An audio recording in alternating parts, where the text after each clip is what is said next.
I wanted to speak about the recent findings in the Philando Castile case, and of course, to nobody's surprise, this, I cannot call it human. I would say human-like things.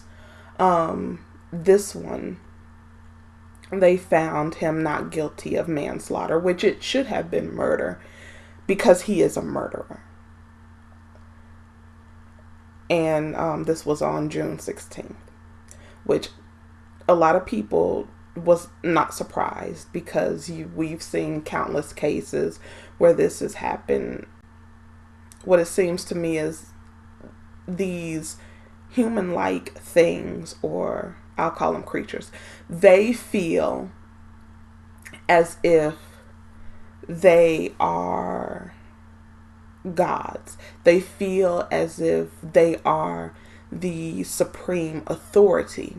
Nobody is going to put them in check. Nobody is going to stop them, and they can do whatever it is they want to do, which it trickles down to some of the people who live within our community, some of the people who live around us. We work around these creatures, and they are given the okay and go ahead to commit murders and to engage in that same behavior. So when you have someone talking about togetherness, and this is dividing and conquering, and it's the Jews, it's the fake Ashkenazi Jews that control everything, all of them are one and the same. They are the same creature, no matter what they choose to label or call themselves. And a lot of people who have assimilated into the majority, who want to be close to the majority regardless of skin color, regardless of ethnicity or anything like that. Because a lot of people who it looks like they have some brown in their skin, they are Caucasian, and that's how they identify. But they come over and they engage in the same behavior that the majority does, and they just feel like at this time nobody is going to stop us. We've been getting away with it for so long. Nobody is going to challenge us.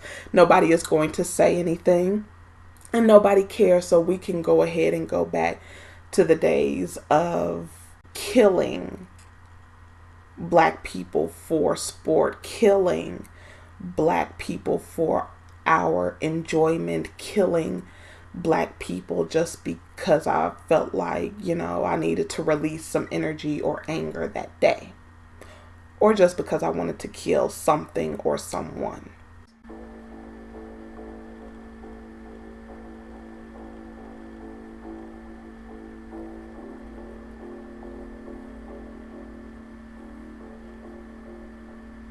We got pulled over for a busted tail light in the back, and the police he's covered. He killed my boyfriend. He's licensed to carry. He was trying to get out his ID and his wallet out his pocket, and he let the officer know that he had a firearm. I am so disappointed in the state of Minnesota. My son loved this state. He had one tattoo on his body, and it was of the Twin Cities. The state of Minnesota with TC on it. My son loved this city, and this city killed my son.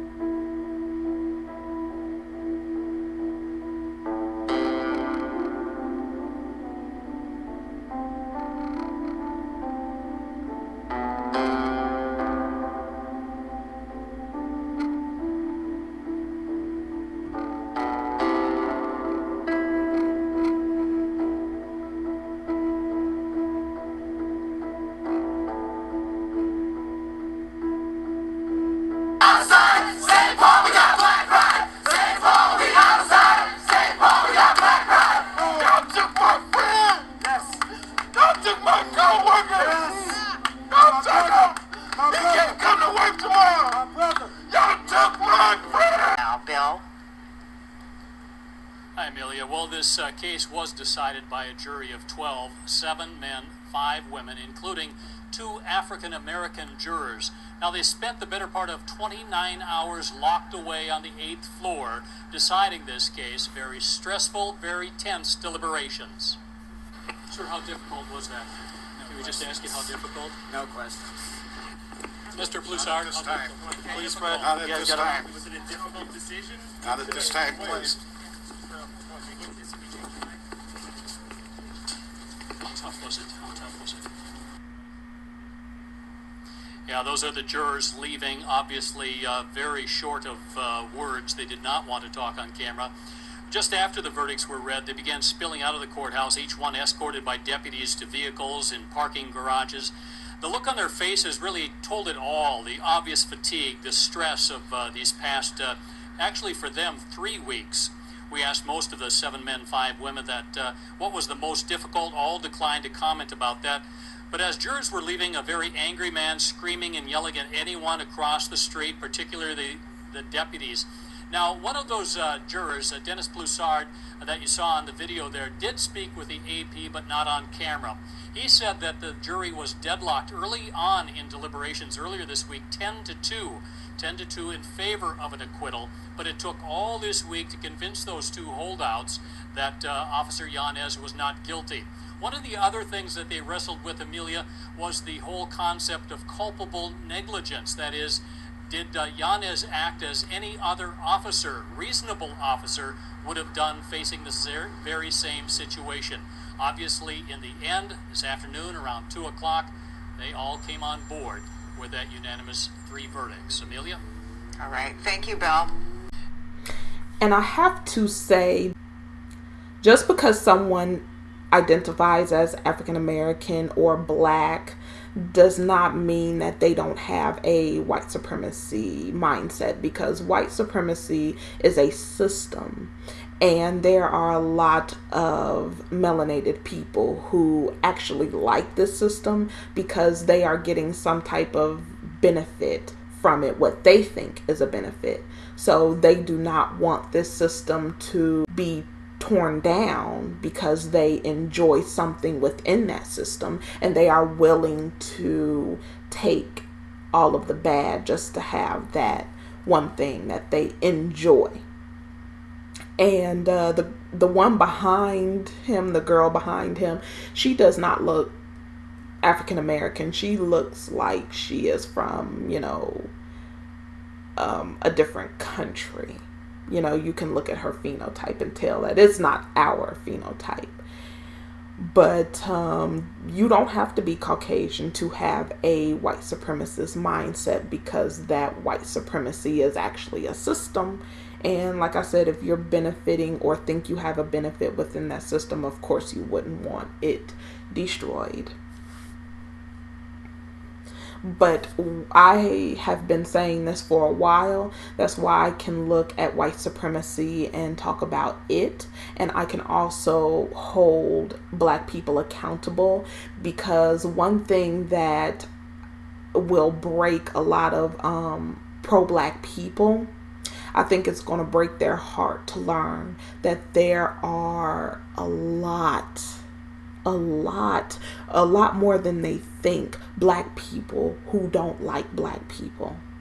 And they will side with an enemy against Black people because of something that they enjoy or some benefit that they think they have.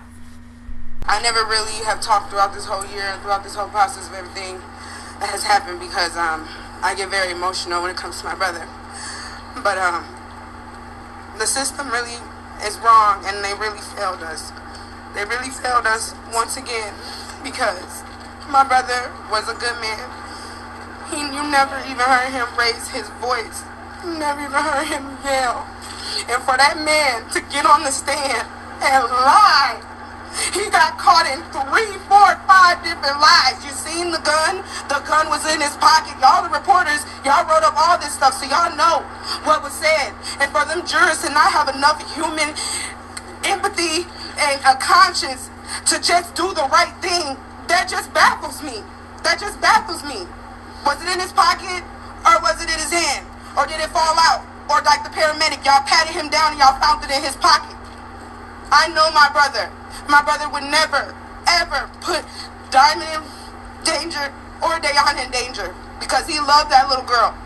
And he loved this state, and I'm really just so hurt because he took away something so precious for me. That was my brother, that was my mentor, that was my father figure, that was everything. That man worked hard every single day, every birthday, every Christmas. He was the one that made sure I had gifts. He didn't deserve to die the way he did. And I will never have faith in this system. I will never have faith in this system. I will never have faith in this system. My son would never jeopardize anyone else's life by trying to pull a gun on an officer and the gun was not fire ready. These are some of the facts that came out in the trial, and I am so very, very, very, very, very, very, very disappointed in the system here in the state of Minnesota, because nowhere in the world do you die from being honest and telling the truth. Now, these are some things that you need to know and recognize. There has always been a systemic problem in the state of Minnesota, and me thinking with my common sense that we would get justice in this case, but nevertheless, it never seems to fail us. The system continues to fail black people, and they will continue to fail you all. Like I said, because this happened with Philando, when they get done with us, they're coming from you, for you, and all your interracial children. Y'all are next, and you'll be standing up here fighting for justice just as well as I am. I am so disappointed in the state of Minnesota. My son loved this state. He had one tattoo on his body, and it was of the Twin Cities, the state of Minnesota with TC on it. My son loved this city, and this city killed my son, and the murderer gets away. Are you kidding me right now? We're not evolving as a civilization. We're devolving. We have taken steps forward. People have died for us to have these rights, and now we're devolving. We're going back down to 1969. Damn! What is it gonna take? I'm mad as hell right now. Yes, I am. My firstborn one son died here in Minnesota. Under the circumstances, just because he was a police officer, that makes it okay. Oh, now they got free reign. He's found innocent on all counts. He's shot into a car with no regard to human life, and that's okay. Thank you, Minnesota. Thank you, Minnesota. That's all I... Now, I wanted to say, this is exactly what Trump ran on, and also what Pence he stands on. Like I said, here in Indiana, it's blatant, the racism, the discrimination. It's just as normal and as the sun will rise. It's just what it is. So no matter if you have Trump, and especially if you have Michael Pence moving in to be the president, if they can, get rid of Trump, yeah, that's not going to be good. But this is the campaign that they ran on. Make America Great Again. And there was a video, and I can leave it in the description box, where I said, it was a question posed. I believe it was the video with Tomi Lauren. And basically I was asking, how far back are we talking about going, making America great again? Because you're saying right now it's not great, but you want to take it back to a time when it was great. What exactly is that time? And she said it's gone all the way back to Jim Crow. It has. It's always been. It's just it's coming to the forefront now. There's proof. But how far back are we talking? Are we even talking about, chattel slavery, putting people back in chains? Because you can go on YouTube, on any black YouTuber's channel, and if somebody is talking about, the state of black people and what we go through, you can see a Caucasus Mountain creature running amok in their comment section, talking about, I want a slave. I did a video of a woman who worked in a hospital, and yeah, she was saying that if Trump gets in the office, I get to have a slave. And also, these comments saying putting black people back into chains and all of this stuff. So the majority of those Trump voters, this is what they have in mind. I mean, it's not going to work, but this is what they have in mind. And this is why I always say in several videos, black people, keep a weapon on you.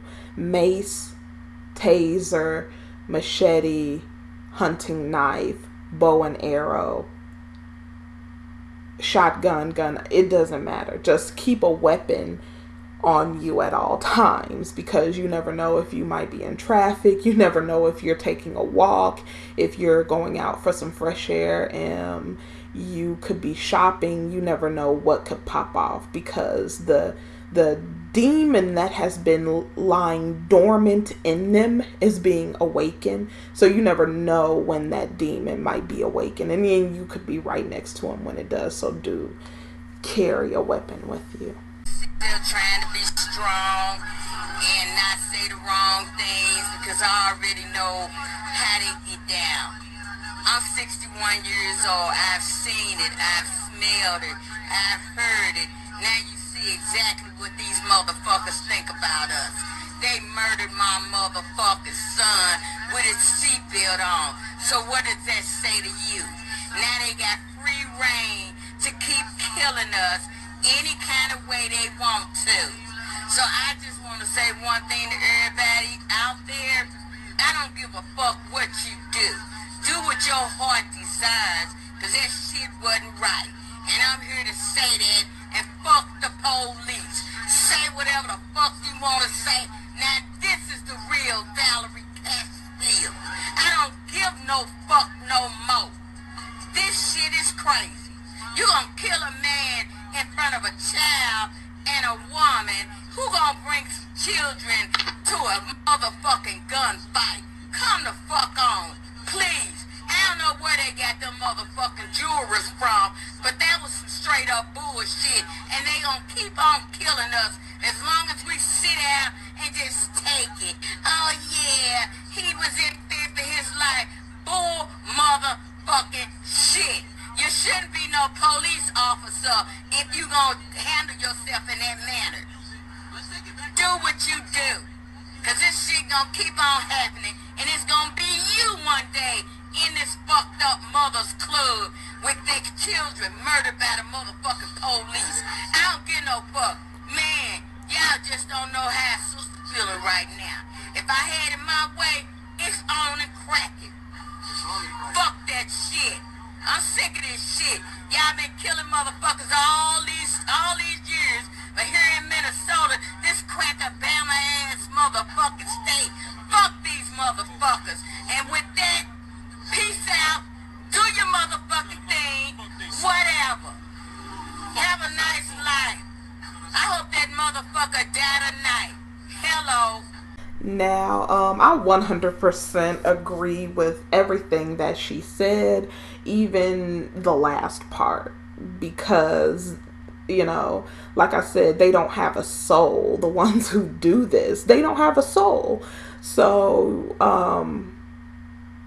but in the end, if you don't come to justice the way you've set up the system and the laws that you put in place, and you're finding yourself not held, not accountable for your actions, it's going to be worse for you. And it's already begun. As far as I'm concerned, I hear a lot of people, they see time after time after time, a black person being killed. I hear a lot of this rhetoric of, oh, you need to stop praying, and what the fuck does praying have to do with anything? If you feel a certain way about praying, because one, personally, I'm not in a religion. I do think we're the chosen people, and I do not pray to white Jesus. So on that, these people will argue, oh yes you do, but I've been for, I would say, a good year now, and basically my prayer is against my enemy, no matter if they are Caucasian or black or other. Everyone that is upholding this wicked ass system, yes, I pray that, justice will be swift and they will get what they deserve. That's my prayer. My prayer is against my enemy, because for you to not even hold your own accountable by the laws you set, at that point you no longer are seen as a thinking, conscious, normal human.